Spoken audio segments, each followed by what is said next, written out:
Assalamualaikum warahmatullahi wabarakatuh.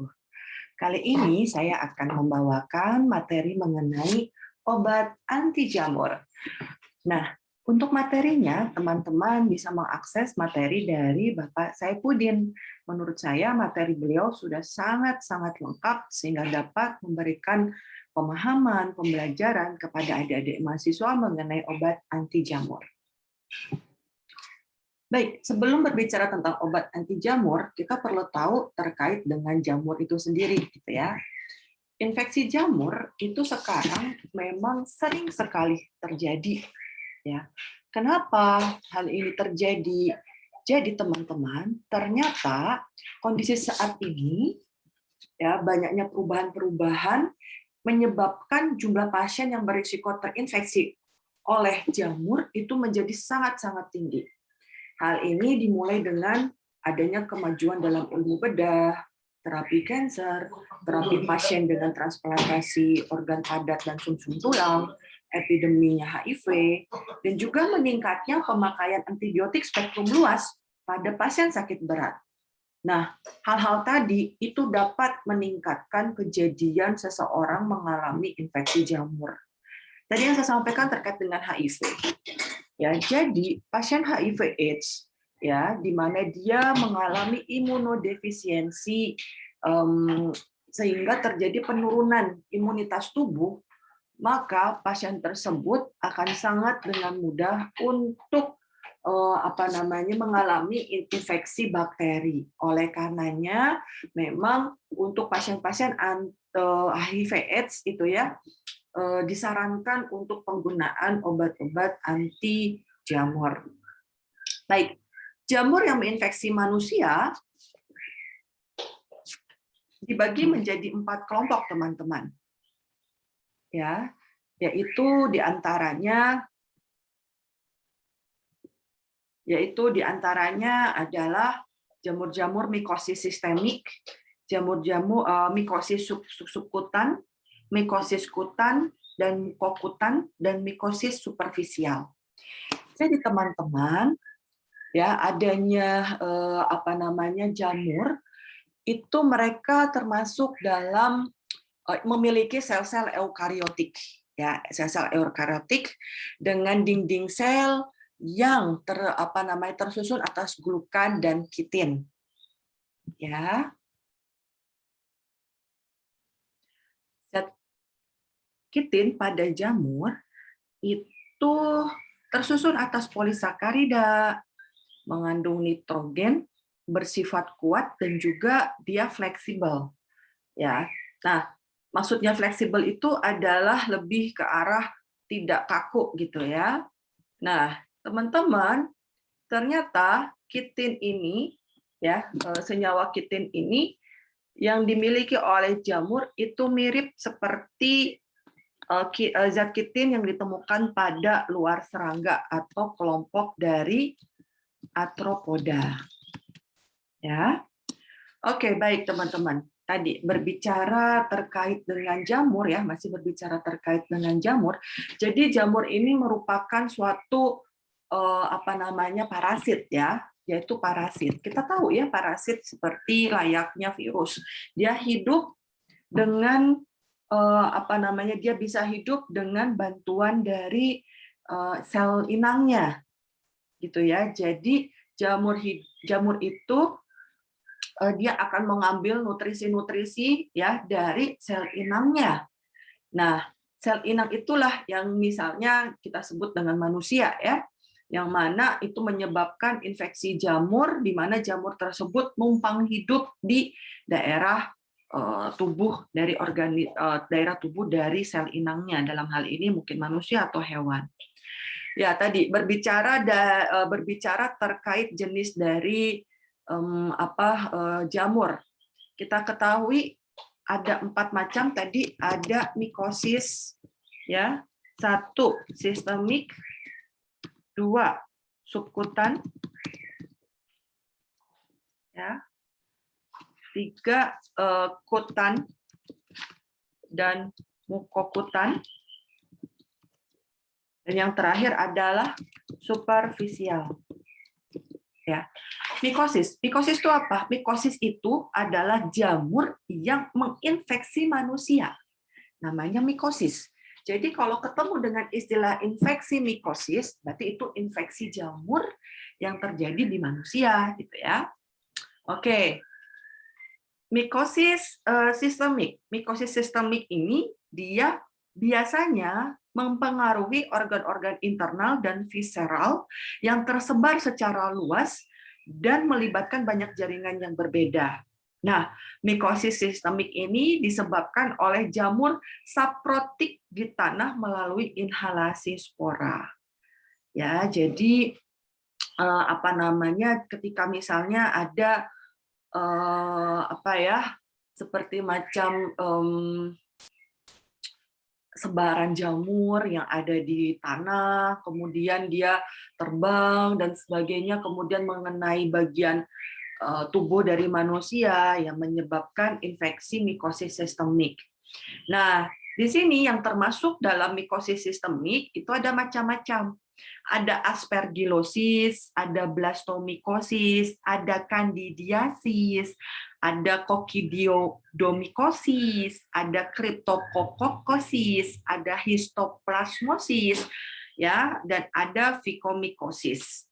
Nah, tadi yang saya sampaikan itu kebanyakan mereka itu nanti akan efektif dihambat, dibunuh oleh oleh obat amphotericin B, ya. Oke, kemudian kita lanjutkan terlebih dahulu ke subkutan.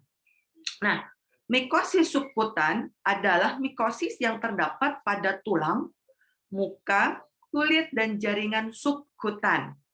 Nah, mikosis ini disebabkan oleh jamur yang masuk ke kulit, ya, jadi masuk ke kulit melalui pengotor tanah, serpih atau duri, dan cenderung terlokalisasi pada jaringan subkutan.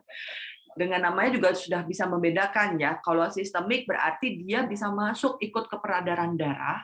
Kalau subkutan dia di bawah kulit. Ya, meskipun proses untuk masuknya jamur itu bisa sama gitu ya, bisa sama. Maksudnya sistemik itu masuknya lewat bisa inhalasi, bisa dia bisa dia terinfeksinya kulit, bisa secara sistemik masuk ke peredaran darah gitu ya. Kalau yang subkutan dia adanya di bagian-bagian tertentu seperti di kulit gitu. Nah, mikosis subkutan dapat menyebabkan kerusakan yang berat, kadang-kadang menimbulkan kematian itu tadi. Ya. Nah, yang termasuk mikosis subkutan itu ada kromomikosis, ada maduromikosis, ada sporotrikosis. Dan juga sama teman-teman, treatmentnya itu amphotericin B menjadi pilihan utama. Nah, sekarang kita ke mikosis kutan dan mukokutan. Nah, kalau bedanya kutan dan mukokutan, kutan itu hanya menginfeksi epidermis, rambut, dan kuku. Contoh seperti ketombe, ya. Jadi ini biasanya disebabkan oleh jamur-jamur dermatofites. Ya, jadi yang menyebabkan penyakitnya dermatofitosis atau kita sebut dengan dermatomikosis, ya. Itu dari kutan. Biasanya menyebabkan itu tadi kayak teman-teman pasti pernah dengar kan, Tinea pedis, Tinea corporis, Tinea cruris, Tinea capitis.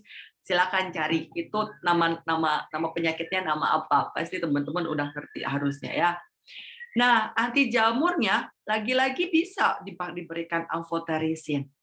Tapi kalau misalnya ketombe, teman-teman pernah kan dengar kayak semacam pemberian selenium sulfida, itu ya, zinc pyrithion. Nah, itu bisa menjadi salah satu alternatif terapi yang diberikan secara topikal ya, jadi langsung di tempat lokalnya. Ada juga yang oral, contohnya grisofulvin dan ketoconazole. Nah, itu untuk oralnya. Bagaimana dengan mukokutan? Mukokutan itu disebabkan oleh jamur Candida. Nah, pasti tahu kan penyakitnya apa? Kita sebut dengan candidiasis. Lagi-lagi bisa loh oleh amfotarisin B, ya, meskipun ada juga alternatif yang lain. Ada fluorositosin, ada nistatin, ya, gentian violet, clotrimazole, miconazole. Bahkan untuk oral pun bisa diberikan griseofulvin dan juga ketoconazole. Terakhir, terkait dengan mikosis superficial. Mikosis superficial ini hanya menginfeksi rambut dan lapisan superficial dari epidermis. Nah, ini juga mikosis superficial ini contohnya itu ada black piedra, tinea nigra, pityriasis, ya, dan juga white piedra.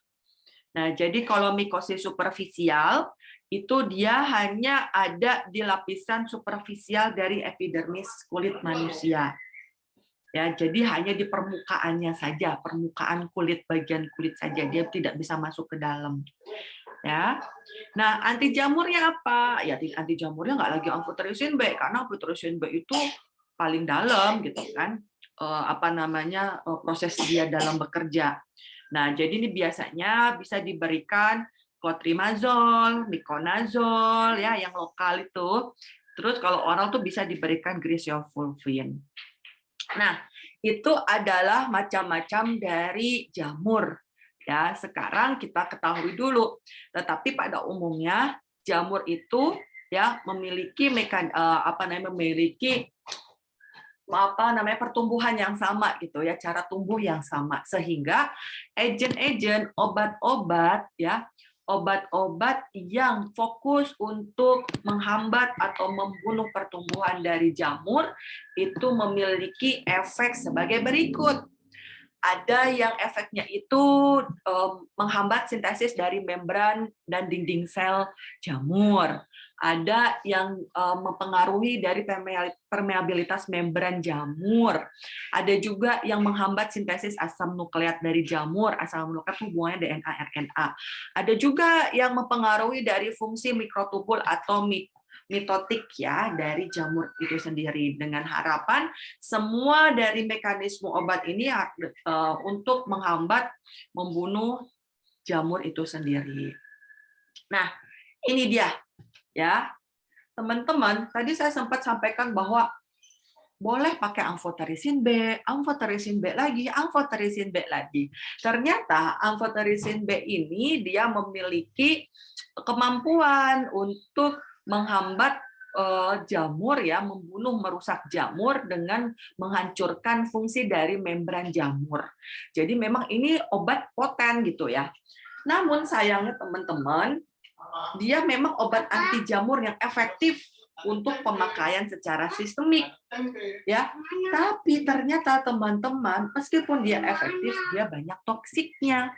Oleh karena itu biasanya diganti dengan pengobatan yang terbaru, lebih baru maksud saya ya, lebih dibandingkan dengan amfotarisin B, yaitu golongan-golongan azol ya. Golongan-golongan azol ini ya dia itu relatif efektif dan juga non toksik. Nah, dia fokusnya untuk mempengaruhi sintesis ergosterol. Nah, ergosterol itu sekalian aja saya jelasin di sini ya. Jadi, ergosterol itu adalah sterolnya membran sel dari sel jamur. Nah, kalau manusia itu namanya kolesterol. Kalau di jamur namanya ergosterol gitu ya. Jadi pembentukan dia akan menghambat pembentukan dari ergosterol si jamur, itu golongan-golongan azol. Dan juga teman-teman selain golongan azol ini juga diberikan golongan dari ekinokandin. Nah, ini saya tulis di sini. Ini namanya golongan ekinokandin. Ya, ekinokandin ini juga menjadi alternatif ketika amfotarisin B itu dia toksik gitu ya. Nah, namun sayangnya kalau ekinokandin dia hanya punya sediaan parenteral saja. Nah, kalau yang tadi golongan azol, dia bisa ya tersedia secara oral, parenteral, dan topikal juga ada ya golongan-golongan azol. Dan juga ada golongan ini teman-teman untuk menghambat sintesis asam nukleat ya. Nah ini tuh golongan yang terakhir ini. Kalau misalnya ini semua nggak bisa ya pakai yang ini, flusitosin ya, 5-fluorositosin atau kita sebut dengan flusitosin. Nah ini dia dapat menghambat sintesis DNA RNA dari dari jamur.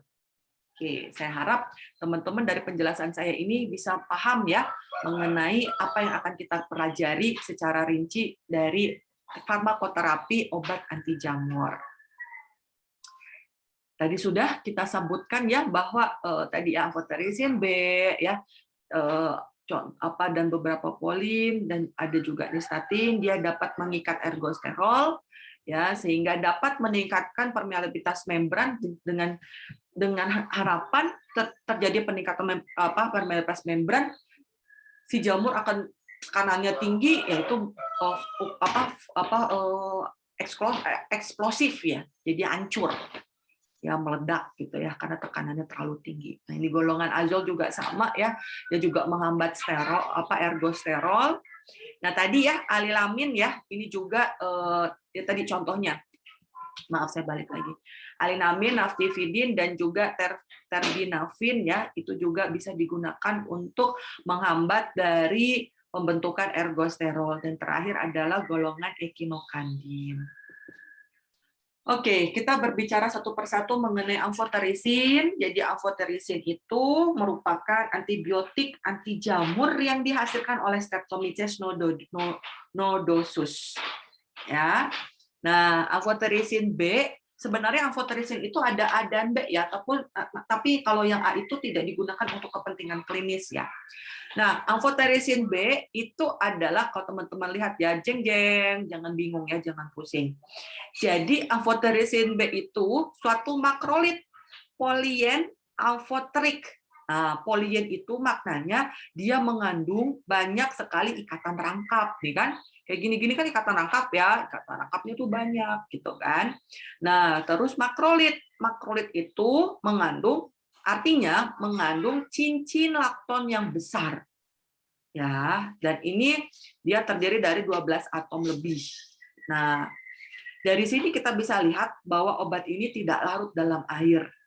Ya, sehingga amphotericin B memang akan artinya kan kalau tidak larut dalam air kan berarti tidak bioavailabilitasnya itu pasti rendah sehingga disarankan memang dia itu tidak bisa dicerna di saluran cerna ya sehingga memang untuk oral kurang efektif oleh karena itu penggunaannya itu secara parenteral ya sistemik ya langsung sistemik ya parenteral. Nah, di dalam parenteral itu amphotericin B yang tidak larut dalam air, maka dia itu harus dibawa ya, zat pembawanya adalah lemak. Ya, jadi teman-teman udah tahu nih.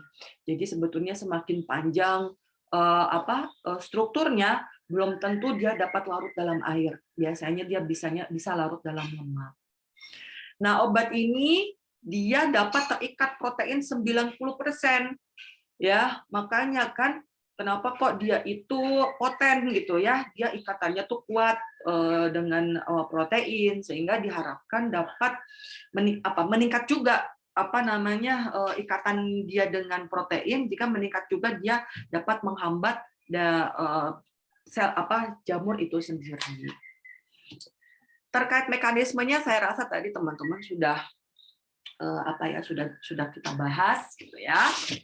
Nah, ini amphotericin B merupakan anti jamur dengan spektrum kerja yang paling luas. Tadi dia itu bisa ke hampir semua jamur saya rasa ya. Itu bisa dihambat oleh si amphotericin B ini. Ya, jadi memang amphotericin B itu digunakan untuk hampir semua infeksi jamur yang mengancam jiwa ya, yang sifatnya tadi sistemik ya.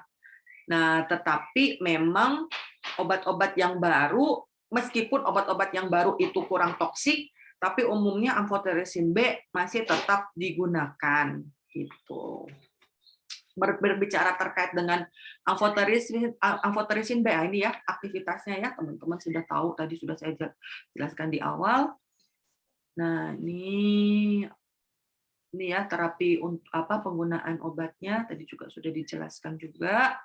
Nah, kita berbicara tentang ADR-nya, efek sampingnya, kok toksisitasnya banyak sekali gitu kan. Apa sih toksisitasnya? Nah, toksisitasnya itu teman-teman, jadi memang dia dapat memicu beberapa reaksi-reaksi yang bersifat akut ya, bersifat akut seperti demam, kemerahan ya, karena ini merupakan reaksi yang umum pada intravena begitu. Dan juga teman-teman, amfoterisin B ini dapat menyebabkan suatu kondisi di mana kerusakan ginjal gitu ya, reaksi toksik yang paling signifikan. Jadi gangguan ginjal terjadi pada hampir semua pasien yang diberikan amfoterisin B dengan dosis secara klinis signifikan gitu ya. Nah, di sini juga harus berhati-hati berarti pada pasien-pasien yang mengalami gagal ginjal sebelumnya karena dapat memperparah kondisi ginjalnya.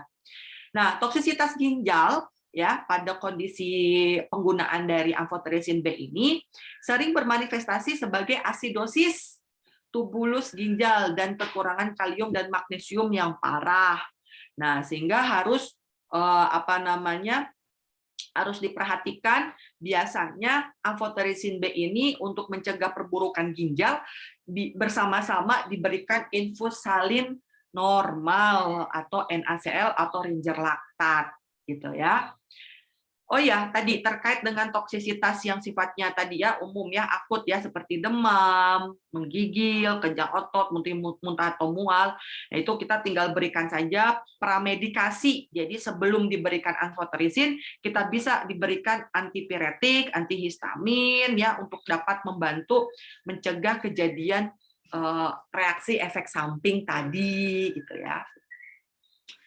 Nah, ini tadi sudah dibahas ya, bisa diberikan normal salin ya untuk menurunkan kejadian nefrotoksik. Oke, selanjutnya adalah flusitosin. Teman-teman, flusitosin ini dulu ya atau kita sebut dengan 5-FC ya, bisa disebutkan dengan 5-FC. Jadi flusitosin ini pada awalnya ditemukan ini sebetulnya digunakan untuk obat anti neoplastik ya, anti cancer ya, anti neoplastik atau anti cancer. Dan sebetulnya 5-FC ini meskipun dia itu tidak memiliki sifat anti kanker ya, kemudian setelah diteliti ternyata dia itu memiliki aktivitas sebagai obat anti jamur yang poten. Lucu ya. Jadi waktu pas penelitian di awal-awal ternyata dia itu termasuk dalam golongan obat-obat anti neoplastik yang baru, anti kanker, tetapi ternyata dia tidak memiliki sifat anti kanker. Setelah diteliti malah dia lebih condong ke obat anti jamur yang poten. Nah, flusitosin sendiri merupakan suatu analog pirimidin yang larut air yang berkaitan dengan obat kemoterapi 5-fluorouracil. Nah, kalau 5-FU dia memiliki aktivitas anti kanker ya. Jadi kalau ibaratnya ibaratnya keluarga, dia sepupuan lah ya. Teman-teman, spektrum kerjanya jauh lebih sempit dibandingkan dengan amfoterisin B. Nah, flusitosin kalau di benua Amerika ya bisa tersedia dalam bentuk sediaan oral. Kalau di Indonesia saya tidak begitu yakin ya, kayaknya belum tersedia. Tapi coba teman-teman bisa cek yang flusitosin. Nah, obat ini diserap baik secara oral loh. Jadi memang bisa diberikan penggunaannya secara oral karena 90% dapat diserap dengan baik. Tapi obat itu kurang terikat pada protein, teman-teman. Ya, dia sangat sedikit tidak terikat dengan protein. Ini tadi yang saya jelaskan ya. Nah, ini tidak terikat dengan protein, kurang terikat dengan protein, ya. Dan tetapi dia dapat menembus dengan baik semua kompartemen cairan di tubuh, termasuk cairan cerebrospinal. Jadi penggunaannya itu tadi bisa diberikan pada kasus-kasus apa ya, kasus-kasus yang parah ya, parah itu juga bisa. Oke. Nah, terkait dengan apa tuh mekanisme aksinya ya. Jadi memang flusitosin diserap oleh sel jamur melalui enzim sitosin. Ya, dia enzim sitosin. Nah, di dalam sel obat ini dia akan diubah dari 5-FU apa namanya flusitosin ya, sebentar tadi ya. Jadi flusitosin ya dia akan diubah oleh enzim ya, enzim sitosin ya kemudian diubah menjadi 5-FU. Nah, kemudian akan menjadi 5-FUMP atau kita sebut dengan 5-fluorodeoksiuridin monofosfat. Ya, yang masing-masing dapat menghambat pembentukan DNA dan RNA sel jamur. Gitu ya. Jadi ini tuh sudah bisa untuk menghambat apa namanya proses pembentukan DNA dan RNA dari sel jamur ya. Nah, sel manusia tidak mampu mengubah obat induk menjadi metabolit aktif sehingga terbentuk toksisitas yang selektif di sini ya. Jadi nggak bisa tuh, oleh karena itu dia akan menyebabkan toksisitas ya. Nah, itu jadi teman-teman bisa apa sih toksisitas yang terjadi? Nah, itu tadi toksisitas yang biasanya terjadi secara selektif ya bisa menyebabkan anemia, leukopenia, trombositopeni, itu merupakan efek samping yang sering terjadi. Jadi memang penggunaan flusitosin ini betul-betul harus apa namanya harus diperhatikan ya, harus dicek ya, harus betul-betul dimonitoring. Oke, itu ini beberapa antifungal activity-nya. Tadi ini sudah farmakokinetik, silakan bisa dibaca-baca ya. Nah, ternyata teman-teman flusitosin itu pun bisa dikombinasi dengan amphoterisin B. Kondisi pada meningitis kriptokokal pada pasien-pasien HIV/AIDS.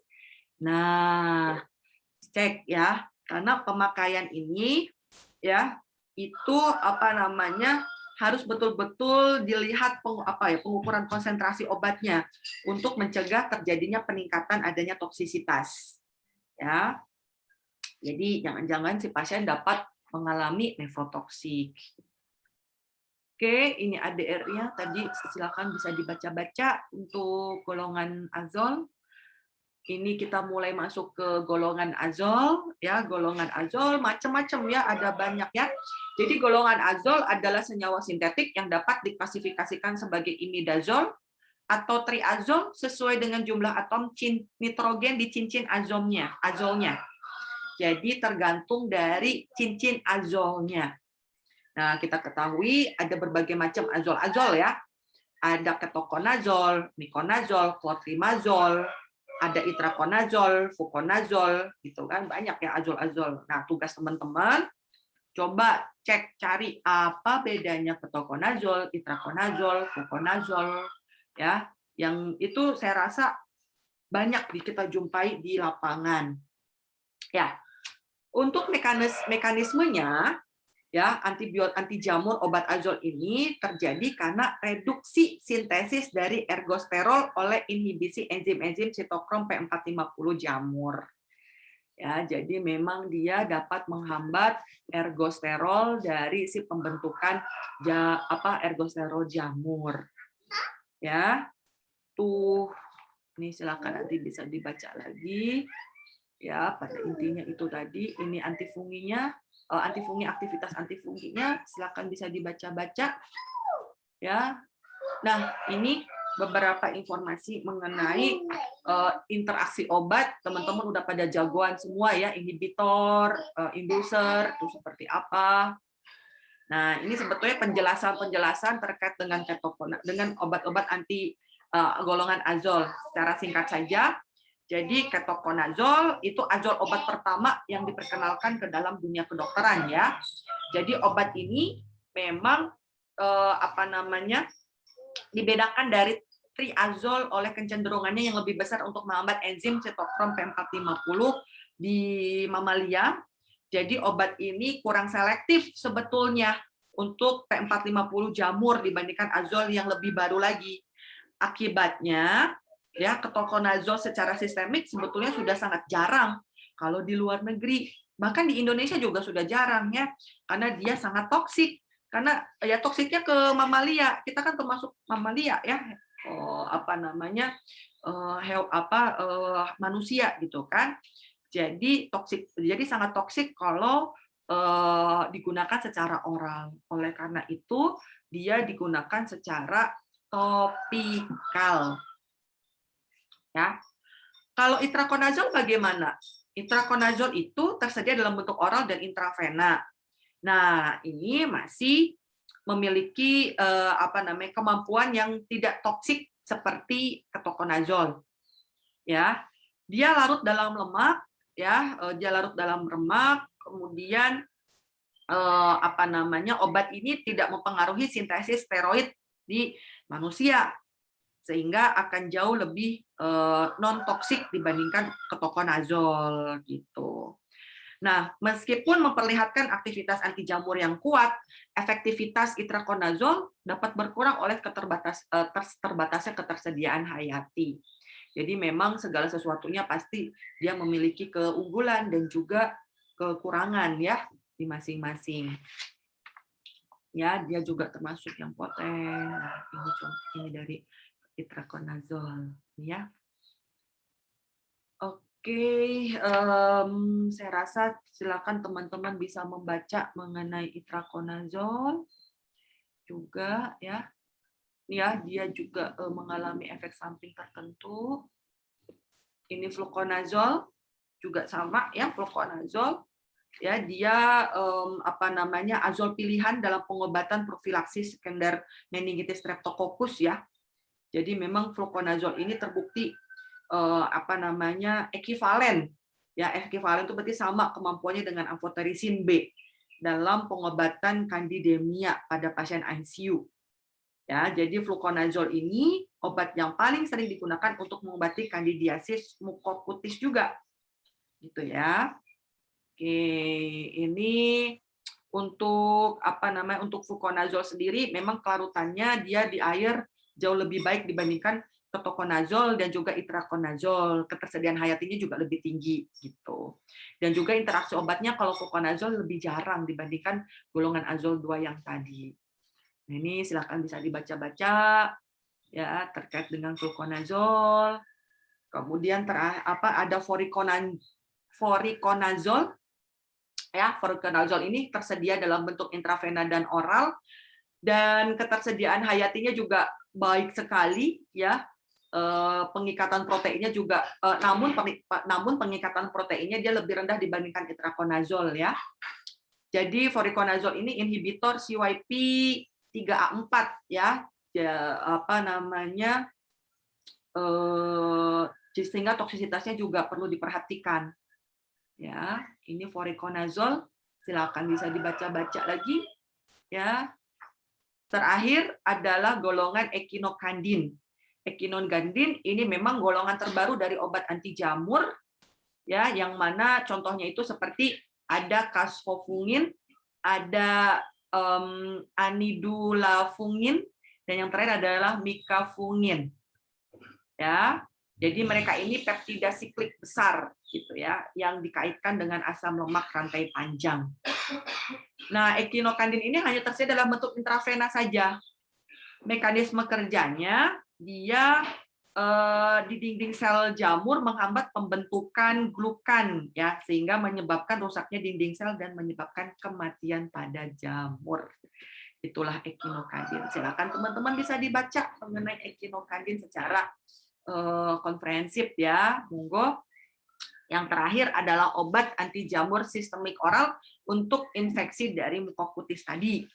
Ya, ada grisofulvin ya, kemarin sempat bahas ya tentang grisofulvin, di mana dia itu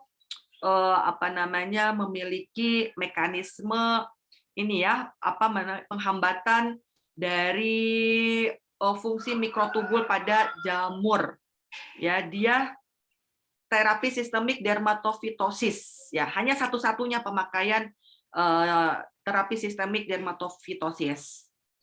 Nah, penyerapan meningkat jika obat ini diberikan bersama dengan makanan lemak.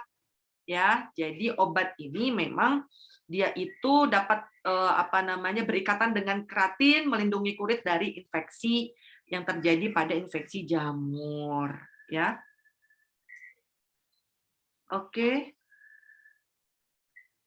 Apalagi ya, ini silakan nanti bisa dibaca-baca lagi ya terkait dengan griseofulvin. Teman-teman silakan cari tinea itu apa bentuk-bentukannya. Nah, silakan ini bisa terbaca. Terbinafin juga sama. Ya, obat ini juga terapi dermatofitosis khususnya di onychomycosis ya. Untuk onychomycosis. Nah, ini juga profil terbinafin, silakan teman-teman bisa lihat. Nah, ini topical antifungal agent ya.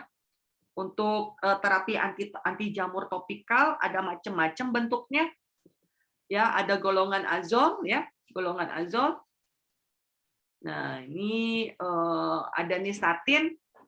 Nistatin itu makrolit polien yang sangat mirip dengan afoterisin B ya. Jadi obat ini juga toksik kalau diberikan secara parenteral sehingga hanya diberikan secara topikal saja. Begitu. Jadi biasanya diaplikasikannya tipis-tipis pada kulit yang mengalami jamur. Ini juga sama ya, ada golongan dari ada asam benzoat dan asam salisilat ya. Ini juga dia mampu untuk treatment pada tinea pedis dan juga tinea capitis. Jadi dia dapat mengangkat bagian secara topikal di kutan ya, subkutan. Jadi jadi dia sifatnya fungistatik, jadi menghancurkan dari jamur itu tadi di permukaan kulit. Ini juga ada asam odexilenik ya. Ini juga bisa ya, silakan bisa dibaca-baca. Oke, saya rasa itu yang bisa saya sampaikan untuk obat anti jamur. Selamat belajar dan selamat untuk memahami apa yang ada di dalam anti jamur itu.